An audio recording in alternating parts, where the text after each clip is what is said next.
धाकड़ खबर, बेखौफजुमा बेबाक अंदाज। धाकड़ खबर के न्यूज रूम से मैं आपके साथ हूं अकरम रईस खान। ये कैसे साधु, आज की इस खबर का, आज के इस बुलेटिन का अगर यही शीर्षक, यही हेडलाइन दी जाए, लगाई जाए, बताई जाए तो कुछ गलत ना होगा, क्योंकि मैं आपके सामने किसी एक घटनाक्रम का जिक्र नहीं करने जा रहा हूं। पूरी 6 ऐसी वारदातों से आपको रूबरू कराने जा रहा हूं जिन्हें देखकर आपको अंदाजा हो जाएगा कि ये कैसे साधु कि साधु की हत्या कर रहे हैं, ये कैसे साधु कि महिला की हत्या कर रहे हैं, ये कैसे साधु कि जो लड़की का बलात्कार कर रहे हैं और गैंगरेप कर रहे हैं। हर खबर को विस्तार से आपके सामने रखूंगा और खबर के आखिर में आपको बताऊंगा साक्षी महाराज का हाल। आप जानते हैं ना, साक्षी महाराज भारतीय जनता पार्टी के सांसद हैं। 2019 के लोकसभा चुनाव में उन्होंने ऐलान किया था कि 2024 के बाद देश में चुनाव होना बंद हो जाएगा। उनसे जुड़े हुए बलात्कार के एक मामले में इलाहाबाद हाईकोर्ट से एक बड़ा फैसला आया है। 5 खबरें डायरेक्ट और एक खबर जो है वो पुराने मामले से जुड़ी हुई साक्षी महाराज की 6 नंबर पे आपके सामने रखूंगा। अभी शुरुआत करते हैं पहली खबर के साथ। ताजा घटनाक्रम से सबसे पहले आपको रूबरू कराना ज्यादा बेहतर होगा। देखिए, आज ही खबर आई है कि हरियाणा के जिंद एक बड़ा मशहूर जिला है हरियाणा का, वहां पर एक साधु ने साधु की हत्या कर दी है। जिस साधु की हत्या की गई है वो सेवादार था और जिस साधु ने हत्या की है वो उस डेरे का महंत था, स्वामी था, करता धरता था। जिंद हुआ जिला, अलेवा हुआ थाना और यहाँ पे अलेवा ही एक इलाका है, वहां पर बना हुआ है बाबा शिरडी डेरा। और उसी बाबा शिरडी डेरा के अंदर डंडे से पीट पीट कर महंत ने सेवादार साधु को मौत के घाट उतार दिया और उसके बाद अपने साथियों के साथ मौके से फरार हो गया। सूचना के बाद मृतक साधु का भाई दिनेश मौके पर पहुंचा, पुलिस को सूचना दी। दूसरे सेवादार ने उसको बता दिया तेरे भाई को मार दिया। उसके बाद मौके पर पहुंचा, पुलिस को सूचना दी, पुलिस मौके पर आई, डेड बॉडी पोस्टमार्टम के लिए भेज दी और आरोपी फरार महंत साधु के खिलाफ मुकदमा दर्ज करके उसकी तलाश शुरू कर दी है। मृतक साधु का नाम रामफल बताया जा रहा है। उसकी उम्र 42 साल बताई जा रही है। करनाल जिले का एक इलाका पड़ता है पोबड़ा। आप जानते हैं ना करनाल जिला किसके नाम से जाना जाता है? मुख्यमंत्री मनोहर लाल खट्टर के नाम से जाना जाता है। वहां का रहने वाला था। पिछले काफी समय से इस डेरे में रहकर सेवादारी का काम किया करता था। किसी बात को लेकर इसकी कहा सुनी हो गई, जिसके बाद जो यहाँ का महंत है उसका नाम है कुलदीप उर्फ शंभुनाथ। ये रहने वाला है टिटोली गांव का। उसने पीट पीट कर इसकी हत्या कर दी और उसके बाद मौके से फरार हो गया। पुलिस ने मुकदमा दर्ज कर आरोपी महंत की तलाश शुरू कर दी और उसके साथियों की, गुर्गों की भी तलाश शुरू कर दी है। ये ताजा घटनाक्रम है। अब इससे पहले साधु को कहां मारा था वो देख लीजिए।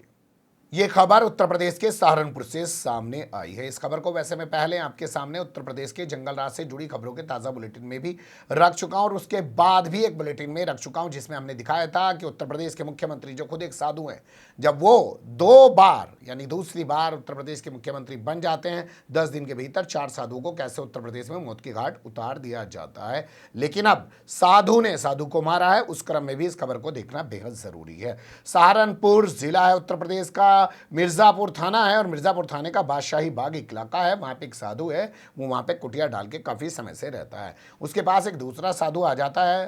दैनिक जागरण में छपी इस खबर के मुताबिक शराब पीने को लेकर दोनों के बीच विवाद हो जाता है। जो साधु आया है वो कुल्हाड़ी से हमला करके वहां रह रहे साधु की हत्या कर देता है और उसके बाद उसकी लाश को झोपड़ी में डालकर आग लगा देता है, कुटिया में डाल के आग लगा देता है और जाकर पुलिस को बताता है कि साहब कुछ लोग आए थे, मुझे भी मारा पीटा, साधु की हत्या कर दी और उसकी लाश को झोपड़ी में डालकर जला दिया।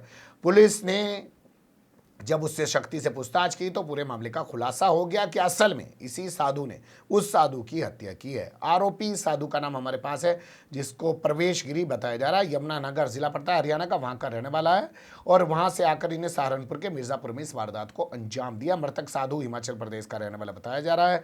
उसकी शिनाख्त नहीं हो पाई है क्योंकि वो ज्यादा किसी से बात नहीं करता था, उसके पास ज्यादा लोगों का आना जाना नहीं था। शमशान घाट के पास उसने कुटिया डाल रखी थी। तो ऐसा नहीं है कि सिर्फ हरियाणा में आज साधु ने साधु की हत्या की है, सहारनपुर में भी साधु की हत्या कर चुका है। अब साधु ने महिला की हत्या क्या की है वो भी देख लीजिए। जी हां, साधु ने महिला की हत्या की है उत्तर प्रदेश के फिरोजाबाद में। कल ही पूरा बुलेटिन मैंने आपके सामने रखा था, लेकिन आज इस बुलेटिन में भी इस खबर को आपके सामने रखना बेहद जरूरी है। फिरोजाबाद का शिकोहाबाद एक थाना पड़ता है। सिकोहाबाद थाने का शंभूनगर इलाका है, वहाँ की रहने वाली एक महिला है। वो मंदिर जाती है, मंदिर आते जाते दौरान एक साधु से उनकी जान पहचान हो जाती है। साधु का नाम कमलगिरी बताया जा रहा है, पूरा नाम कमलगिरी कमल सिंह कठेरिया बताया जा रहा है, जो इटावा का रहने वाला है। पेशेवर अपराधी वो बताया जा रहा है। एक और महिला की वो हत्या करने वाला था, लेकिन उससे पहले ही पुलिस ने उसको, जो पुराना मामला है शंभूनगर की महिला से जुड़ा हुआ, उस मामले में गिरफ्तार कर लिया। वो अपना हुलिया बदलकर घूम रहा था। 12 मार्च को ये महिला मंदिर जाने के लिए निकली थी, उसके बाद से लापता थी। 13 मार्च को इसकी हत्या इसने कर दी। 14 मार्च को महिला की लाश बरामद हुई थी।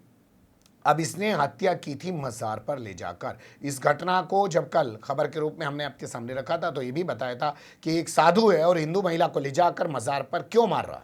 क्या इसके पीछे इसकी कोई सोची समझी रणनीति थी? क्या ये कोई सांप्रदायिक दंगा बवाल करवाना चाहता था कि एक हिंदू महिला को मजार पर ले जाकर मार डाले और उसके बाद फरार हो जाए? 20 दिन बाद पुलिस ने इसको गिरफ्तार किया है। तो ये हाल है साधु की हत्या के बाद साधु ने महिला की हत्या कैसे की उसका। अब बात कर लेते हैं बलात्कार की। पहली खबर आपके सामने मध्य प्रदेश के रीवा की रख रहा हूं। रीवा एक बड़ा जिला है मध्य प्रदेश का, ब्राह्मणों का गढ़ माना जाता है इस जिले को।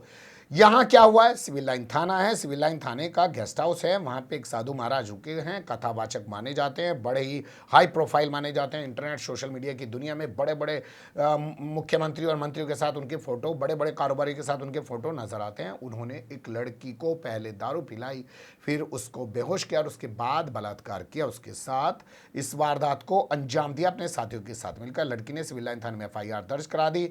आरोपी साधु का एक साथी विनोद पांडे मौके से गिरफ्तार कर लिया गया, जो पेशेवर अपराधी है, कई मामलों में पहले जेल जा चुका। बाद में इस साधु को भी गिरफ्तार कर लिया गया। लेकिन खबर हमारी गिरफ्तारी से ताल्लुक नहीं रखती। हमारी खबर यह है कि ये कैसे साधु जो बच्चियों से, लड़कियों से बलात्कार कर रहे हैं। आरोपी साधु जो कथावाचक भी बताया जा रहा है और बड़ी गद्दी का ये महंत भी बताया जा रहा है। इसका नाम है सीताराम दास उर्फ समर त्रिपाठी। इसको गिरफ्तार कर लिया गया। इसके घर पे बुलडोजर वगैरह चलाए जाने की बात कही जा रही है। लेकिन खबर इससे भी बड़ी तब हो जाती है जब ये पता चलता है अखबार के जरिए से कि सीताराम दास भारतीय जनता पार्टी के पूर्व सांसद और खुद को साधु कहने वाले राम जन्मभूमि न्यास के नेता रामविलास वेदांती का शिष्य है, यानी कि चेला है। वो भी इस प्रोग्राम में जो होने वाला था रीवा में, उसमें शामिल होने के लिए आने वाले थे। लेकिन उससे पहले ही साधु ने सतना की रहने वाली एक नाबालिग लड़की से बलात्कार कर दिया गेस्ट हाउस में। ये स्थिति निकल कर आ रही है साधुओं की। लेकिन सिर्फ रीवा में ही बलात्कार नहीं किया गया, फरीदाबाद में ही बलात्कार किया गया। जी हां, फरीदाबाद में भी बलात्कार किया गया और फरीदाबाद में बलात्कार अंजाम दिया गया है पटना की रहने वाली लड़की के साथ, और अंजाम दिया है वाराणसी के रहने वाले साधु ने। जी हां, 3 स्टेट इसमें मिल जाती हैं। पीड़ित लड़की बिहार की, आरोपी साधु उत्तर प्रदेश का, और बलात्कार को अंजाम दिया गया फरीदाबाद में ले जाकर। मुकदमा दर्ज करके बिहार के पटना जिले की राजीव नगर पुलिस इस पूरे मामले की जांच कर रही है। आरोपी साधु की तलाश में लगी हुई है। आरोपी साधु ने अपने साथियों के साथ मिलकर 2 दिनों तक बंधक बनाकर इस लड़की के साथ गैंगरेप की वारदात को अंजाम दिया। खबरों के मुताबिक कहा गया अपने चेलों से कि कोई वर्जिन लड़की लाइए, 5 फुट से ज़्यादा बड़ी हाइट उसकी होनी चाहिए, उसको लेके आइए। उसका ये बाबा बलात्कार करेगा, कोई कर्म कांड करेगा और उसके बाद धन की उत्पत्ति होगी। अगले खबर साक्षी महाराज से जुड़ी हुई है, वो भी देख लीजिए। जी हाँ, साक्षी महाराज से जुड़ी हुई खबर हमारे पास इलाहाबाद हाई कोर्ट से आ रही है। साक्षी महाराज खुद को साधु कहते हैं और भारतीय जनता पार्टी के वर्तमान समय में सांसद हैं। उनके खिलाफ बलात्कार के 2 मुकदमे दर्ज हैं। एक मुकदमा उनके खिलाफ दर्ज है मैनपुरी में और दूसरा मुकदमा उनके खिलाफ दर्ज है एटा में। एटा वाले मुकदमे में जो 2000 में दर्ज हुआ था, उसमें वो तिहाड़ जेल में भी रहे हैं। खूब बवाल मचा था। लेकिन एक कहावत यहाँ चरितार्थ होती है हमेशा की तरह कि जो जितना बड़ा दंगा है वो उतना बड़ा भाजपाई। तो उसी कहावत को चरितार्थ करते हुए यहाँ पे तमाम चीज़ें सामने आती रहती हैं भाजपाइयों से जुड़ी हुई। कहीं वो मर्डरर निकल जाते हैं, जैसे आपने देखा होगा राजस्थान में भाजपा का एक नेता गिरफ्तार किया गया एक डॉक्टर महिला के सुसाइड के बाद। तो इस मामले में क्या अपडेट है वो जान लीजिए। तो एटा कोतवाली में जो ये मुकदमा दर्ज था, उस मामले में निचली अदालत से साक्षी महाराज समेत कई आरोपी बताया जा रहा बरी हो गए। अब वो अपने आप को बरी कराने के लिए जो है कोशिश कर रहा है हाई कोर्ट से।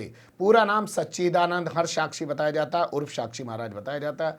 उस समेत कई लोगों के खिलाफ ये मुकदमा दर्ज है। भैया पार्षद से लेकर प्रधानमंत्री तक जब एक ही पार्टी के हो चुके हैं तो जितने तमाम बलात्कार के मामले में आरोपी हैं, मर्डर के मामले में आरोपी हैं, मुजफ्फरनगर दंगों के आरोपी हैं, या इसके अलावा और गुजरात दंगों के आरोपी हैं, सब बरी ही तो हो रहे हैं। तो अगर साक्षी महाराज भी बरी हो जाए तो इसमें कोई दुख की बात क्या हो सकती है। सत्ता का फायदा उठा के कम से कम अपने लोगों को तो बहाल करवा ही लिया जाए। जैसे आदित्यनाथ योगी ने खुद पर दर्ज मुकदमे भी खत्म कर दिए, उनके ऊपर भी मर्डर का मुकदमा दर्ज था, वो भी एक पुलिस वाले का सिक्योरिटी में जो लगा हुआ था एक महिला डॉक्टर की। बने रहिएगा धाकड़ खबर के साथ। फिलहाल कमेंट्स के रूप में आप लोग अपनी राय दे सकते हैं और ये ज़रूर बताइएगा कि ये कैसे साधु, अधर्मी या धर्मी। खबर को लाइक कर सकते हैं, चैनल को सब्सक्राइब कर सकते हैं और ज़्यादा से ज़्यादा हमारी खबरों को शेयर कर सकते हैं। फिर ऐसे ही किसी सुलगते हुए या उलझते मुद्दे लेकर मैं आपके सामने होऊंगा हाजिर। फिलहाल अभी मुझे नहीं इजाज़त।